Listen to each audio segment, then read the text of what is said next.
ಸ್ವಯಂಭೂ ಚಿತ್ರೀಕರಣ ಹೇಗೆ ನಡೀತಾ ಇದೆ? ತುಂಬ ಚೆನ್ನಾಗಿ ಸಾಗ್ತಾ ಇದೆ, ತುಂಬ ಇಂಟ್ರೆಸ್ಟಿಂಗ್ ಹೋಗ್ತಾ ಇದೆ. ಯಾವೊಂದು ಅಡೆತಡೆ ಏನು ಇಲ್ದಂಗೆ ಕ್ಲಿಯರ್ ಆಗಿ ಪರ್ಫೆಕ್ಟ್ ಆಗಿ ಹೋಗ್ತಾ ಇದೆ. ಗ್ರೇಟ್.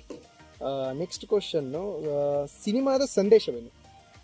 ನೋಡಿ, ಇದು ಸಮಾಜದಲ್ಲಿ ಸಂಬಂಧಪಟ್ಟ ಒಂದೊಂದು ವಿಷಯ, ಅಲ್ಲಾಗೋ ಒಂದು ಸಮಸ್ಯೆಯನ್ನು ತಗೊಂಡು ನಾವಿಲ್ಲಿ ಕೆಲಸವನ್ನು ಮಾಡ್ತೀವಿ. ತುಂಬ ಚೆನ್ನಾಗಿ ಏನು ಸ್ಕ್ರಿಪ್ಟ್ ಬರೆದಿದ್ದಾರೆ. ಸೊ ಪರ್ಫೆಕ್ಟ್ ಅದೇ ಸ್ಕ್ರಿಪ್ಟ್ ಮುಖಾಂತರ ಕತೆ ಹೋಗ್ತಾ ಇದೆ. ಇನ್ನೊಂದು, ಆರ್ಟಿಸ್ಟ್ ಮತ್ತೆ ಕೋ ಆರ್ಟಿಸ್ಟ್ ಹೇಗೆ ಸಪೋರ್ಟ್ ಮಾಡ್ತಾ ಇದ್ದಾರೆ? ನೋಡಿ, ಈ ಸಲ ನಮ್ಮ ನಿರ್ದೇಶಕರು ಏನು ಮಾಡಿದ್ದಾರೆ, ಖಂಡಿತ ಎಲ್ಲ ಹೊಸಬರಿಗೆ ಅವಕಾಶ ಕೊಡಬೇಕಂತೇಳಿ ಎಲ್ಲ ಹೊಸಬರಿಗೆ ಇದು ಮಾಡಿದ್ದಾರೆ. ಸೊ ಪ್ರತಿಯೊಬ್ಬರು ತುಂಬ ಚೆನ್ನಾಗಿ ಸಪೋರ್ಟ್ ಮಾಡ್ತಿದ್ದಾರೆ. ಅವರ ಪರ್ಫಾರ್ಮೆನ್ಸ್ ನೋಡುವಾಗ ಯಾವುದೇ ಕಾರಣಕ್ಕೂ ಅವ್ರು ಹೊಸಬರು ಅಂತ ಅನ್ನಿಸ್ತಾನೆ ಇಲ್ಲ, ಅಷ್ಟು ಚೆನ್ನಾಗಿ ಸಪೋರ್ಟ್ ಮಾಡ್ತಾರೆ ಪ್ರತಿಯೊಬ್ಬರು ಕೂಡ. ತುಂಬ ಚೆನ್ನಾಗಿದೆ, ಕೋಆರ್ಡಿನೇಷನ್ ತುಂಬ ಚೆನ್ನಾಗಿದೆ. ಅದು ಹೆಣ್ಮಕ್ಳಾಗಲಿ ಗಂಡ್ಮಕ್ಳಾಗಲಿ ಎಲ್ಲ ತುಂಬ ಚೆನ್ನಾಗಿ ಮಾಡ್ತಿದ್ದಾರೆ. ತುಂಬ ಸಂತೋಷ. ಇದರಲ್ಲಿ ಇನ್ನೊಂದು ಹಿರಿಯ ಪಾತ್ರದಲ್ಲಿ ನಮ್ಮ ಮೂಕ್ ಸುರೇಶ್ ಸರ್ ಒಬ್ಬರು ಆ್ಯಕ್ಟ್ ಮಾಡ್ತಿದ್ದಾರೆ.